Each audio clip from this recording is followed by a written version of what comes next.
देवघरात ठेवा या 3 वस्तू, पैसा कधीच कमी पडणार नाही. आपणास आपल्या आजूबाजूला खूप अशा व्यक्ती पाहायला मिळतात की ज्यांच्याकडे खूप पैसा आहे. काही जण श्रीमंत आहेत तर काही जण देवपूजाही करत नाहीत, तरी पण त्यांच्याकडे बक्कळ पैसा असतो. मग असे का बर? प्रत्येक जण विचार करतो, मी दररोज देवपूजा करतो तरीही देव मला का पावत नाही. ज्या व्यक्तींकडे पैसे असतात त्या व्यक्तींकडे या गोष्टी असतात. त्या व्यक्तींवर भगवंताची कृपा असते, म्हणजेच त्या व्यक्तीने मागील जन्मात खूप चांगले काम केलेले असते. या व्यक्तीने वास्तुशास्त्र विषयक सर्व नियम पाळलेले दिसतात. म्हणजेच देवघरातील सर्व वस्तू व त्यांची पूजा या सर्व गोष्टी नियमांचे काटेकोरपणे पालन करून करतात. ती व्यक्ती या जन्मात फक्त मागील जन्मातील कष्टाचे फळ उपभोगण्यासाठी आलेली असते.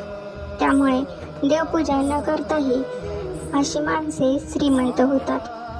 परंतु आपल्याला जर खूप पैसा हवा असेल, श्रीमंत व्हायचे असेल, तर या 3 गोष्टी अवश्य करा. 1.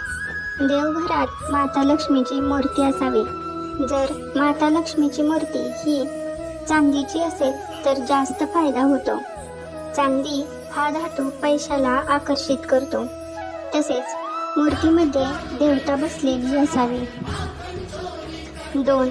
आठवड्यातून कोणतेही एका दिवशी गरीब व्यक्तीला किंवा देवाला पैसे दान करून पुजाऱ्याकडून त्यातील 1 नाणे मागून घ्यावे व ते देवघरात ठेवावे. त्यावर सुपारी ठेवावी व इतर देवतांप्रमाणे त्याचीही पूजा करावी. 3. कोणत्याही एका बुधवारी मंदिरात जावे व देवाला वाहिलेले त्याच्या पाया पडलेले 1 फूल उचलून आणावे व ते देवघरात ठेवावे. यामध्ये विशेष शक्ती सामावलेली असते. ती फुलांच्या रूपाने आपल्याकडे येत असते. अशा प्रकारे वरील सर्व वस्तू योग्य भावनेने देवघरात स्थापित केल्या तर जीवनात कधीच पैसा कमी पडणार नाही. धन्यवाद.